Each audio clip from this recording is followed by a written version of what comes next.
everybody. Welcome to the Medicare Cafe pre-chat. My name is Olivia Richardson. If you are watching the recorded version of this and you hate the chaos that we start the cafe with, you just want to get to the good stuff, go ahead and fast forward just like the next couple minutes. If you were watching live, then buckle up. We're going to have probably like one of my favorite shows ever, something that's been in the making now for years? We've been talking about getting on the cafe. Years. Literally years, and it's the best thing ever. And we're doing it on October 1st, and it's just falling on a Tuesday, and everything is chaos. I'm so excited. So today, with me, I have Ms. Rachael Hurtado, who is the Vice President of the National External Broker. Like, anybody who is not a captive agent with UHC runs through you, right? Yes. That's wild, working with all of the FMOs on the national level. Again, Rachel's kind of, the biggest deal that I know in the industry. And I'm not just saying that. You're kind of the most... Because I'm sitting here. No, it's kind of one of the most important people that I know in this industry. So it is a huge privilege and a huge honor to have her on the cafe. So before we get into today's topic, which is going to be talking about what United Healthcare is doing, especially in the chronic special needs arena going into this AEP, which is not new, but I'm hearing a lot more. Growing. Yeah, I'm hearing a lot more talk about it than I ever have, and this is my 12th AEP. But before we do that, I just kind of want to get a little, get to know you. Okay. Because here's the thing. Not only are you wildly knowledgeable, wildly known in this industry, and, so respected, but you're also one of the coolest people I've ever met. You're, we just were talking about your daughter is a role model of mine. I want to be her when she grows up. She's so cool. So just a little get to know you segment. So just asking some really fun, quickie questions. If you're just like Olivia, that's too personal, you can tell me. We don't have to discuss everything. Coffee or tea? Coffee. What always. kind of coffee? All kinds. All Depending kinds? on my taste change with the season. So Ooh. I can do pumpkin spice. I can There you do go.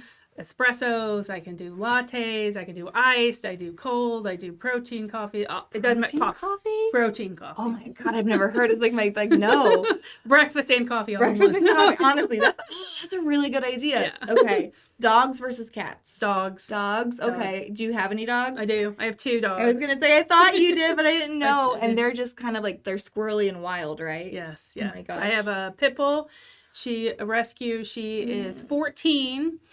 So white-faced, but still a ton of energy. And then I have another rescue who is a miniature pincher. Didn't a min pin escape one time in you were I think in your new place, and your min pin escaped and you're chasing this dog around? They're both runners. They're both runners. Although the pity now, she's so old, she has arthritis and she has a hard time walking. And so she got out the other day. We were coming home from running errands, and she got out of the car, and she acts like she's running away, and she's very proud of herself. So she's looking back at me, and she's smiling Mama, I'm running away. And I'm just walking behind her you better stop. No, calm down. You do the toddler. Except toddlers, let me tell you, I think when he was 2, I now have a 4-year-old. Yeah. When he was 2, he was quicker than he is at 4. He was just more chaotic energy, and I couldn't keep up with him. Now he's a little more calculated.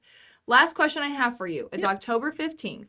Mm-hmm. It's been a long day of AEP. Your phone was ringing off the hook. Everything I know went right because it's United Healthcare and it's going to go right. But it's still a long day of production, a long day of answering questions. Yeah. What are you eating that night?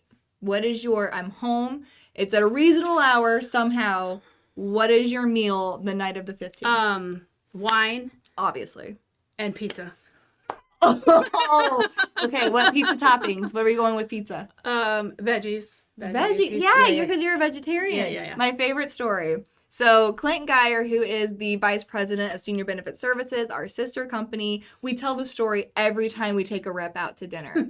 We go, and Clint Poor guy. He's a foodie, and there's a ton in Columbia, Missouri. We're not a huge city or town, but we have a lot of really great local foods. Yep. He took you guys down, I think it was you and a couple other people, took you guys down to this Wine Street cellar, got all the appetizers. It's a butchery place. A butchery? A butcher? I don't know. It's they serve animals, and that's about it. Yeah. And they're ordering bone marrow, and they're ordering all these crazy hors d'oeuvres, and you're just no, I'm okay. I'm good. And he goes, I'll have my wine. I'll just have my wine. If there's pizza, that'd be fine too. He goes, you're a vegetarian, aren't you? Yeah. We tell everybody that story. I don't ever tell anybody. Well, you're a better person than I am. I mean, in general, when we go out to eat, it feels like in this business, I feel like we're always at steak places. And so I don't want people to alter. There's wine and salad, and I'm a happy girl, too. Tell me what more I need in life what than more? wine and salad. Right. Honestly, salad tastes better with a glass of Merlot. 100%. Everything's better with wine. Well, thank you again. Thank you for playing along. But it is just a little bit past 10 o'clock. So excited today. Again, this is the first Medicare Cafe of 2025 AEP. I know today just starts the marketing. We aren't actually able to accept applications today, but I think this AEP, the first 2 weeks, is more important than it's been any other AEP. For sure. And it's just because people are needing to make as much of an opportunity as they can. Like, we just don't have time this year. Right. So, all the changes. So tell me a little bit about this. I know I kind of gave you an idea of what questions I had. And in my true fashion, I tell you what I'm going to ask, and then I do the exact opposite. So none of those questions you're going to ask me. None of those questions. I do want to ask, though, we are going to get into chronic special needs plans. We are going to get into, why is it that everybody's talking about them and investing into them this year. But before we do, since we're talking about AEP, and it is October 1st, you were in the room. You were one of the first people, the first organizations to come up and saying, guys, this is a big deal. Like, this is like what we're going to see in 2025 is changing, and things are a big deal. There's a lot of unknowns, and you guys are always loud and have always been amazing partners with us to help strategize with that. How are you feeling, say, back in May when we first started talking about that versus October 1st about what 2025 is looking like? So we start talking about 2025 in 2024, but really after the first quarter of this year is when we started to see and hear all the noise. Medicarians was the first industry conference we went to, in March, late in March.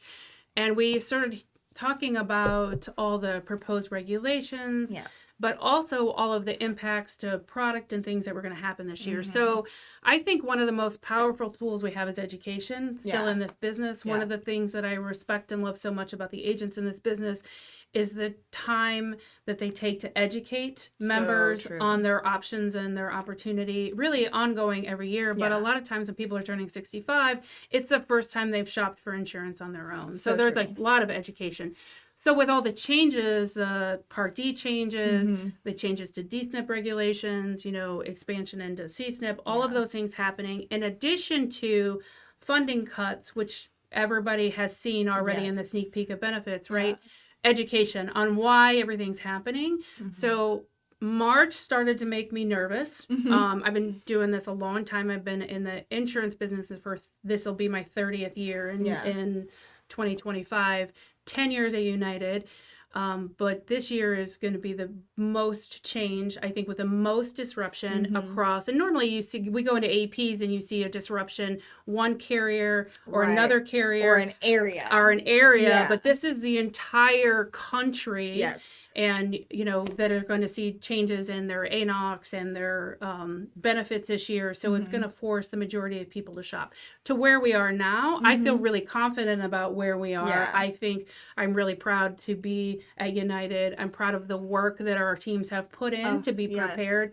We launched that educational series in late May to start educating, to make sure agents are prepared to have those conversations on not just this is what happened to your benefits this year, but why this happened, right? And 25 isn't an isolated year. I mean, we have a couple tough years ahead of us in the business, and making sure that they're prepared to answer the questions that members are going to ask. So I feel like we're in a good place. I think as an industry, we've done some good things, and it's going to be a busy AEP, but we're looking forward to it. Well, it's not new. It's the way that you all and United Healthcare as a whole is reacting, and the way that we're trying to help agents navigate this isn't something new. It's not like you guys, I've seen a lot of carriers out there that are turning on their heads, and they look completely different, both on how they service, what their clients are doing, the benefits themselves. UHC has always been at the front of helping agents get resources through your guys' toolkits, always giving compliant marketing pieces. The Medicare Made Clear that you guys always did, the UHC brand and Medicare 101. So it's not anything different. You guys already had the groundwork. It's just kind of finessing it to being like, hey, what are they needing from us? What's going to help the agent navigate this? And so, again, kudos. It's always great to have UHC as a partner because you guys are always, it's always great to be friends with the giant in the room.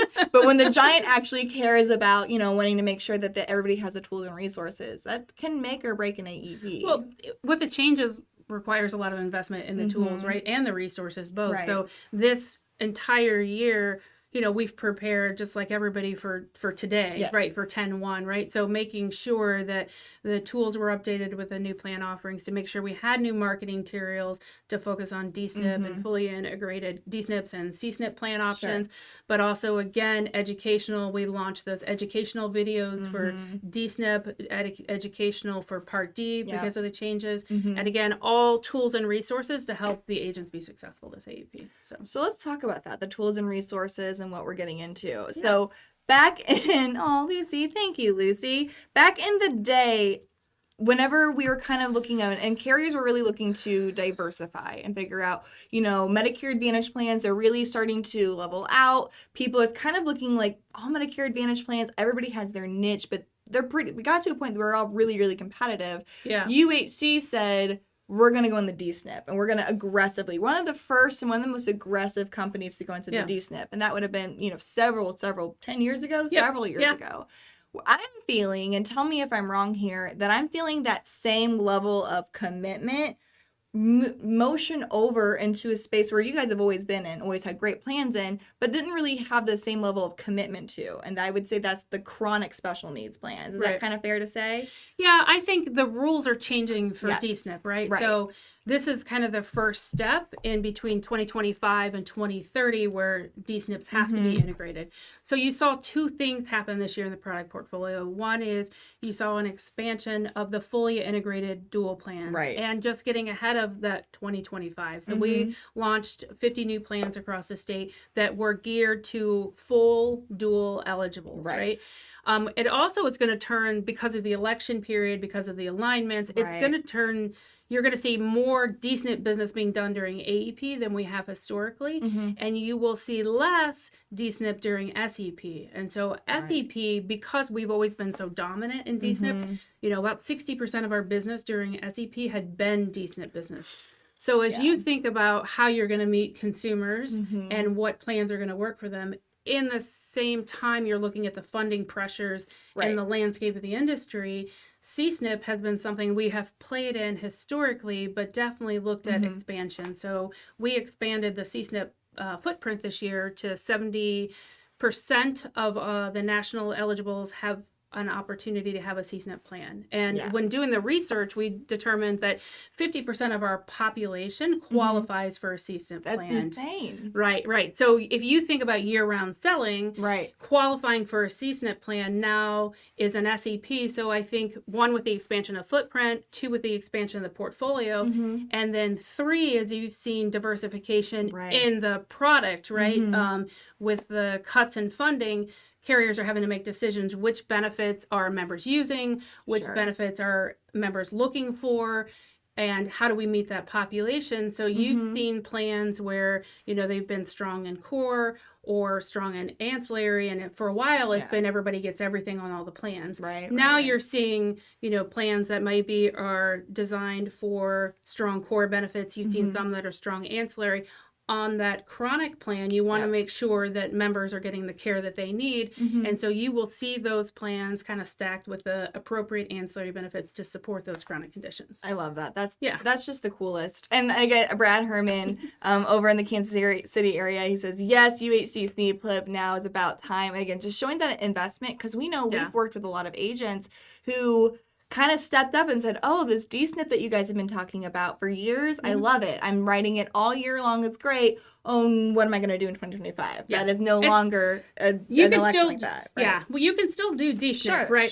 So it's not going away. It's still there, but it's kind of, again, thinking about the population. And so you'll have some people that are in that have a chronic condition that are in the non-SNP plan. Yeah. You'll see some of those people move. Yeah. You've got some people that have chronic conditions that are still sitting in D-SNP too. Right. So you can also see some movement to there, but it's an opportunity to reach a whole new population also. And that's what's so great about when you're working with a carrier the size and the capacity and the resources of UHC is that it doesn't mean like you stop investing in D-SNP so that you start investing in the chronic area. You can literally, you have the resources to where you continue to do this, you continue to take care of that population, but let's look at some other opportunities that are out there. And that's fantastic. And again, reminder with United Healthcare, please make sure as an agent that you are what we call portfolio certified so that it doesn't matter. You never have to say no to an opportunity. There are additional certifications for the special needs plans, both chronic and dual. So make sure that you do complete those and the training that's provided by that because it is different. And the number one reason why I think an agent wouldn't write it isn't because a client says no, it's because an agent doesn't offer it and is scared to because they don't understand it. Right. So there's new trainings that are out there. The local markets do trainings too, so check with your local markets. Yes. There's national trainings that are happening for chronic. There's also new tools and marketing pieces that are in the toolkit for this AEP. That's amazing. Yeah. And again, we talk about like what happened this AEP. This AEP wasn't like, to your point, wasn't one big thing. It was, we didn't know what the final ruling was going to do. We didn't know what was going to happen there. The Inflation Reduction Act, that whole thing, all that cut in funding, that whole thing was, again, all that. And so it's literally every single aspect of our careers going into AEP was affected. So it's nice, again, just kind of repeating myself saying that this is a year of shakeup. This is a year of education, making sure that you're partnering with people who can facilitate, can handle, and are here for the long run, investing in these markets. So tell me a little bit more, again, looking at the chronic plans, why is it, because in the past it was kind of like, the chronic special needs plans, they were there were options. Obviously, you had to have either chronic heart failure or diabetes, either type 1 or type 2, and that's still the case, right? Yep. There's one or the other. And they were there for an option. The way they were kind of used now is, hey, we need to get this person on a plan. Here's an SEP. Let's at least get them into that. Get them something. Right. The investment is different this year. There are people who are on a non-special needs plans that may want to take another look at chronic. That might be a better option for them. Tell me a little bit about that. What were those investments that now make that a actual better option for somebody suffering from one of those conditions? Right. So there's a couple things that go into it. One is I just touched on, the funding, which allowed us to invest in ancillary benefits on C-SNP on things you may not see on the non-SNP plans, right? Or they may be different than the D-SNP plans. Okay. So to look at the ancillary benefits. The other piece to that is the care management, right? Yes. So making sure that members are getting the care that they need. When we have them put in a chronic plan, we immediately get them connected, right? So nice. To make sure that they're getting their meds filled, that they're seeing their primary care, if they have a specialist, that they're seeing the specialist. And it's about making the experience the best we can for the member. And so that's why it's important to make them in the right plan. And that's not new. And it's not new, but the expansion made it a more viable option for a larger percentage of the population. Again, 70% of the population now lives in a chronic footprint. Yes. And like I said, 50% of, when we look at our data, 50% of our Medicare eligibles that we have in our book qualify for a chronic plan. So that's amazing. Right. So what can agents be doing? And I have the answer in my head because I've been at the rollouts where they show the videos of people who talk about the customer service that those people on those chronic condition plans they get like an assigned person that becomes like a friend to them and like knows their life in and out, Right. So tell me a little bit, like, what can an agent be doing to help a client truly understand, like, hey, this isn't just like a feature that you can have. This is something that like you're entitled to. It's helping you manage your healthcare. Yeah. What can an agent do to help promote that story? I think the most important thing is why everybody does their certifications, right? To make sure you're explaining the plan correctly to the beneficiaries, right? We do outreach to them, but letting them know, right? We have, member journeys and talk about the communication points and stuff to make sure that they know that we're going to reach out to them, right? To make sure that they're getting their meds filled, that they're seeing their specialists, that they're All of those things are things that we're going to watch. And I think setting the right expectation at the time of enrollment is really important for agents. It's the most important thing they can do, right? Sure. Take your time, explain the benefit, check the drugs, check the docs, make sure all the people that they're tied to are in those plans. Yeah. Well, and it's the stickiness of a client, right? If a client has a plan, for sure. even if the plan's doing everything right, even if they've paid every claim, never had a mistake, never had an issue, if it's just doing all that in the background, then come AEP, then something new and shiny, they might hear something on a commercial. They're like, that sounds great. I'd love to do that. Right. If they're actively using their plans and they're actively seeing the benefits and it's not a background thing, then that's less work for the agent. Right. That's less movement that client's going to be so much more loyal to that plan and loyal to the agent for teaching them how to use the plan. Correct. So huge. And field agents do that really well. I mean, if we look nationally across the field, this year, the field's 87% retention. We've had it as high as 90 or 91% retention. That's important to us. Yes. Agents are an important resource for the members. You're great partners for us. It's all about collaboration, again, taking care of our members and making sure they're living their best lives. Absolutely. It's always, I don't think this has been United Healthcare's saying for a few years now, but strength, stability, hassle-free, right? That hasn't been your guys' logo just because of marketing and things like that. But I mean, that was, I think everybody, especially in the integrity I think agents, we used it as, we have a theme every year, right? That we do for our sales meetings. We do it for our internal and national sales meetings. And then typically with our external partner rollout that we do the same thing, right?